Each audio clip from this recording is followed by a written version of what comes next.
Olá a todos e a todas, aqui é o professor Fabrício e vamos dar início à nossa videoaula. Fisiologia aplicada às técnicas de estrangulamento. Bom, gente, o shime e o asa, shime é estrangular, o asa são técnicas. O shime e o asa é uma das formas de se ganhar uma luta no judô, não é?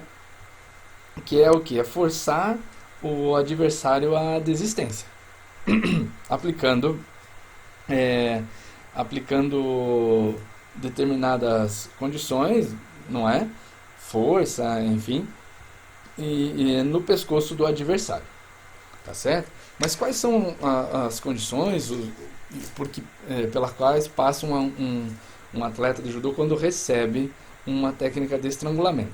Nas aulas práticas, nós fizemos dois estrangulamentos, que no judô tem um nome só, que é Hadaka Jime, né?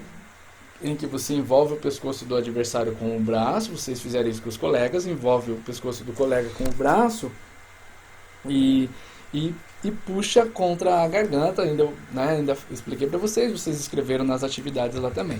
E fizemos o mata-leão, que é uma variante desse golpe principal, em que é mais conhecido, né? Mas que não deixa de ter a mesma ideia. Bom, quando uma pessoa recebe um estrangulamento durante uma luta, não é incomum chegar à inconsciência. Perde-se a consciência, sim, e não é muito difícil disso acontecer. Por quê? Porque teu atleta está aplicando uma considerável força numa região sensível do corpo e que atua principalmente na condição de recebimento de oxigênio, não é? Vai atuar na condição respiratória, no sistema respiratório do organismo do atleta. Então, quando se ataca o pescoço, quando um atleta tem o pescoço atacado, automaticamente ele vai ter justamente afetado seu ciclo respiratório. E isso pode levar, por exemplo, à inconsciência. É bem comum, e se vocês conversarem com atletas de judô, de jiu-jitsu, vocês vão ver que muita gente boa de luta, um dia já apagou, que é o termo que a gente costuma dizer, apagou durante a luta. Apaga mesmo, seja no treino, seja na competição, apaga. Facilmente apaga, principalmente quando a técnica for muito bem aplicada, né, observando as condições técnicas e fisiológicas disso. O estrangulamento demonstra o princípio do judô, com mínimo de esforço, máximo de eficiência, ou seja, você vai implicar um certo nível de esforço, mas por ser uma região sensível, a chance de eficiência, de você provocar a desistência do adversário ou levá-lo à inconsciência, acabam entrando nessa condição que seria ideal dentro do judô, que é mínimo de esforço, porque você tem que fazer um esforço, mas ele é no ponto adequado, no ponto certo, no momento certo, para ter uma máxima eficiência, ou seja, para fazer com que ele realmente se concretize na desistência, né, e na inconsciência, que será, lógico, a desistência do adversário. Porém, os estrangulamentos se classificam de duas formas. Fisiologicamente, a classificação são de duas formas. Os sanguíneos. Há a interrupção do fluxo de oxigênio para o cérebro. Tá? Há a interrupção do fluxo de oxigênio para o cérebro.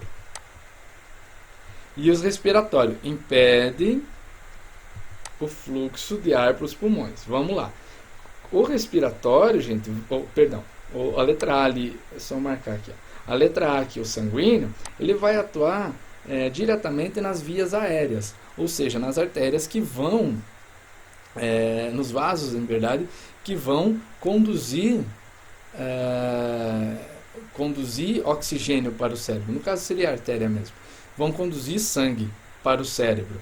Automaticamente, quando o cérebro passa a não receber a quantidade de oxigênio necessária para ele se manter funcionando e acionando todos os órgãos do corpo, há como se fosse um botão do perigo, né, vamos dizer assim, a grosso modo, um botão do perigo onde ele vai acionar isso e vai dizer, pá, para tudo, desmaia, porque estou entrando em colapso e não sei o que está acontecendo.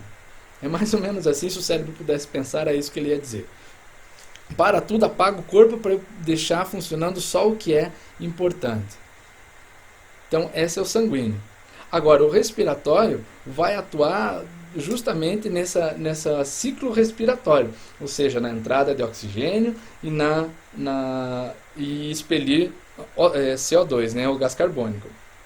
Então, ele vai atuar mais diretamente na traqueia, mas isso a gente vai ver agora na sequência. Tá certo? Então, por quê? Porque há 3 maneiras de estrangular. Existem 3 maneiras. 3 maneiras de estrangular. A letra A é a compressão das vias aéreas. Ou seja, compressão das carótidas, das artérias carótidas. Por quê? Porque são elas responsáveis pelo transporte do oxigênio para o cérebro.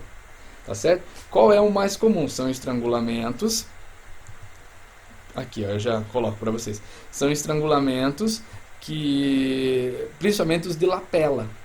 Ou seja, o lapela é a gola. O nami judidime, por exemplo. Tá? Vamos achar o nami aqui. Então aqui, o nami judidime, onde você cruza as mãos. Então, judi em japonês quer dizer cruzar. Tá? O nami, você cruza as mãos com os polegares apontados para baixo. Quem quiser é só procurar por esse nome quem se interessar por esse nome no YouTube vai encontrar. E a ideia é que você coloque um polegar numa gola, outro polegar na gola. Você vai puxar essa gola, você vai puxar essas duas golas, formando, né, já está formada uma cruz, mas agora você vai puxar essas golas, fazendo com que as golas pressionem, ou as golas, ou o osso una dos braços pressione as vias aéreas do adversário, interrompendo o fluxo de oxigênio para o cérebro. Então é esse aqui, o estrangulamento nami. Vamos fazer bonitinho aqui. Não é bonitinho nada, né? Ó. O nami judidime. Tá bom? Gente do céu, eu queria deixar bonito isso aqui, mas olha. Caramba, meu. Vamos lá. Aqui, ó, tá? O nami judidime, então é esse estrangulamento que atua nessa condição de compressão das carótidas. Então é uma das maneiras. A segunda é a compressão da traqueia. Você vai comprimir diretamente a traqueia, aí sim impedindo, ó, compressão da traqueia, impedindo justamente esse ciclo respiratório de inspira oxigênio, expele CO2, reduzindo esse fluxo, reduzindo esse ciclo respiratório natural de ar nos pulmões. O estrangulamento que mais se vê essa característica de compressão de traqueia é justamente o mata-leão, ou em japonês o hadaka-jime. Hadaka em japonês é nu. Nu quer dizer que nu de pelado mesmo. Porque eu não preciso de gola, eu não preciso do pano, como a gente costuma dizer na gíria, eu não preciso do kimono para estrangular, eu estrangulo com minhas próprias mãos. Então, o slide à frente lá, procure essa aqui, ó, tá? Então, não era bem essa, mas enfim, ó, quando o estrangulamento pode pegar aqui, ó, as carótidas ou vias aéreas. Tá? Eu não lembrava que eu tinha essa imagem aqui. Aqui uma imagenzinha das carótidas, da carótida na verdade. Olha aqui, tá certo? Como são as carótidas, então elas que vão mandar oxigênio para o cérebro. Havendo interrupção dessas aqui, acabam naturalmente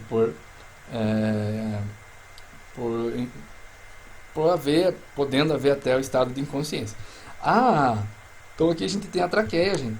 Então quando você impõe força exatamente aqui no estrangulamento como o mata-leão, então aqui essa pessoa com esse braço está indo para o mata-leão, é lógico que vai atuar também sobre as vias aéreas, mas a compressão maior é aqui na traqueia. Tá? Então o mata-leão também vai atuar sobre as vias aéreas, sobre as carótidas, mas a condição dele mais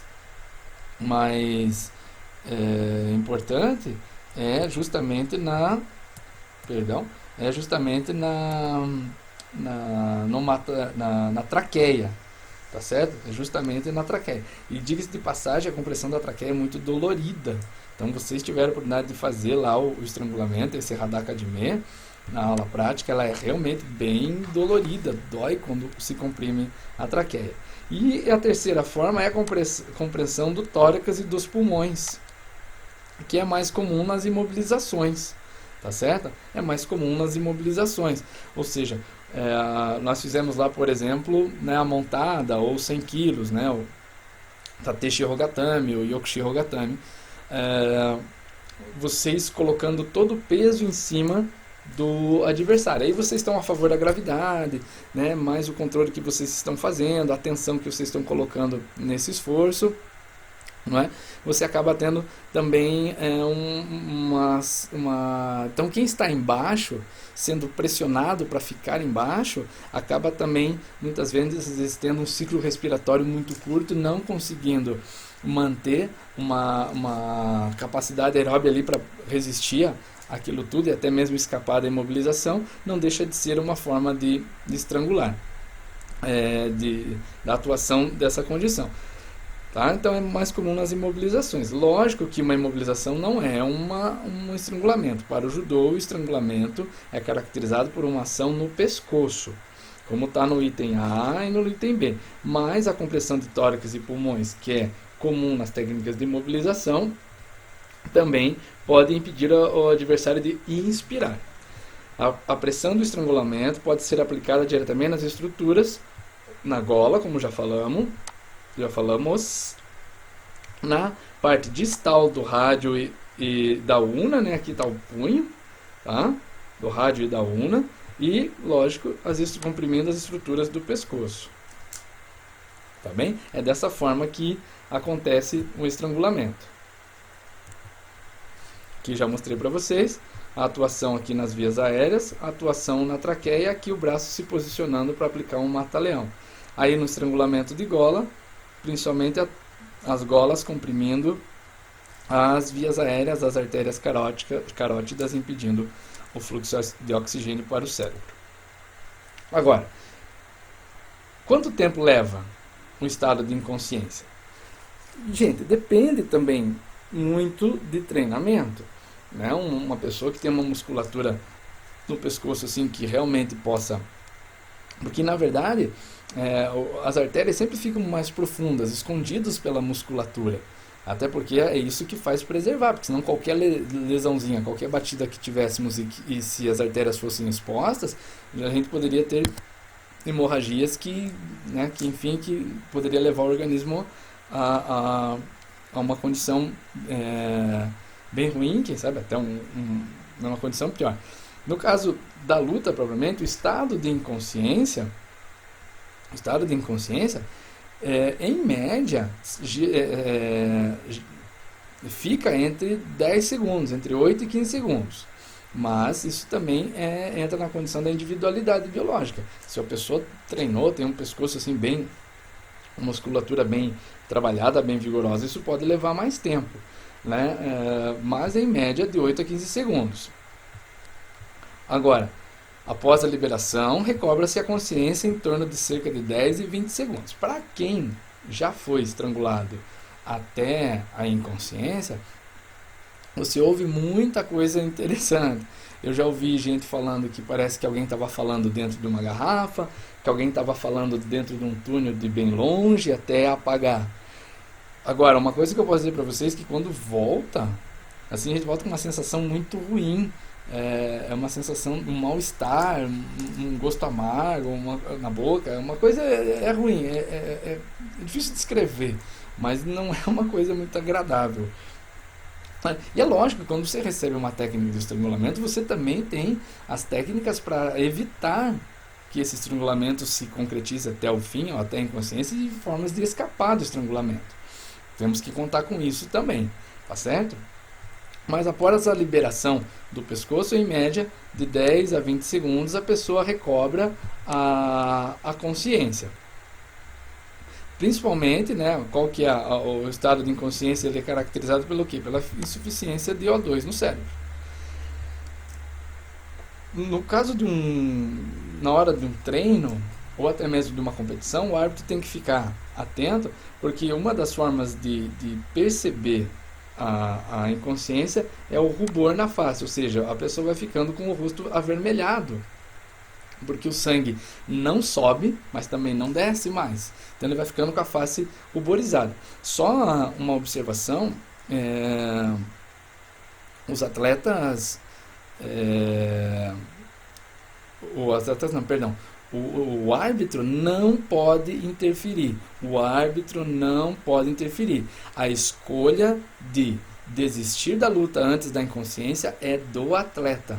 O atleta é que tem a liberdade de escolha. Ou, como a gente costuma dizer, falando de uma condição mais tradicional da luta do judô, o atleta tem que ter a humildade, ou o lutador tem que ter a humildade suficiente de perceber que ele realmente foi superado e que se ele não desistir, dando os famosos 2, 3 tapinhas, né, ele vai acabar entrando no estado de inconsciência, ele vai apagar. Então é o atleta que escolhe, o juiz não pode interferir, porque não tem como saber se o atleta realmente está sendo estrangulado, entrando em consciência, ou se de repente ele pode estar até fingindo, para poder o árbitro interferir. Então, por isso que o árbitro não interfere, a escolha é do atleta. Assim como, aproveitando o ensejo, nas técnicas de chave, no caso do judô, no judô de competição, nas chaves de braço, infelizmente pode chegar até a lesão, luxação, fratura, distensão, porque o árbitro não pode interferir. Ele não sabe se o atleta está realmente sentindo a ação do golpe ou se ele pode estar fingindo, tentando levar uma vantagem, tá certo? O que acontece fisiologicamente com um atleta que recebe um estrangulamento? É o rubor na face, a taquicardia, ou seja, o aumento da frequência cardíaca, hipertensão, ele aumenta a pressão arterial, a amidríase, a dilatação das pupilas, porque ele vai tentar encontrar meios de se manter respirando, o cérebro não está entendendo, como eu já disse para vocês, o cérebro vai resolver, vai acionar todos os sentidos e ao mesmo tempo ele vai começar a perder esses sentidos e é nesse ponto que o corpo desmaia, para que se possa se manter ativo a quantidade de oxigênio para se manter funcionando os órgãos vitais do corpo, ok? Nenhum efeito aqui, ó, nenhum efeito colateral ou sequela permanece após o estrangulamento, tá, gente? Então, as técnicas de estrangulamento, elas existem e podem ser utilizadas porque não vai trazer prejuízos posteriores. Posterior que eu digo não é imediatamente após a recobrada da consciência. É daqui a alguns semanas, meses, anos, não. Uma pessoa que foi estrangulada durante a vida toda na prática do judô, do jiu-jitsu, ela não vai ter sequela nenhuma. Tá certo? Uma pergunta que sempre me fazem, assim, se estrangulando dá pra matar alguém. Em conversa com uma professora do Instituto de Criminalística, professora Gisele, há muitos e muitos anos, num curso que eu fiz, ela estava presente e eu fiz essa pergunta. Ela me disse assim que para uma pessoa morrer sendo estrangulada, a pessoa tem que manter a força constante, o mesmo esforço durante pelo menos uns 3 minutos. E a gente viu que fisiologicamente talvez isso não aconteça, porque o acúmulo de ácido lático vai ser tanto que na região dos braços, dos membros superiores, que vai acabar diminuindo aquela ação. Então, matar alguém estrangulado, lembrando que estrangular na nomenclatura da polícia científica seria esganar, ou seja, você tentar estrangular alguém usando as mãos ou os braços. Isso realmente demanda uma condição fisiológica que pode não ocorrer. Agora, quando se usa um instrumento para estrangular alguém, no caso para enforcar alguém, aí sim pode acontecer, não é? Enfim, não entremos em detalhes, mas estrangular alguém até a morte usando as mãos, que a gente chama de morotejime, né, que é aquele apertar de pescoço com as duas mãos, morotejime, morote, duas mãos, jime, estrangular, ou com um mata-leão, dificilmente mataria alguém, porque você não suportaria fazer, ter aquele esforço durante pelo menos aí uns 3 minutos, tá certo? Ok? Então vamos lá. As consequências do estrangulamento são menores, aqui estamos aqui agora, menores do que um nocaute do taekwondo do boxe, que esse sim, um chute na cabeça, um soco na cabeça, esse sim, pode trazer sequelas. Tá? Haja vista que Muhammad Ali, né, o Cassius Clay,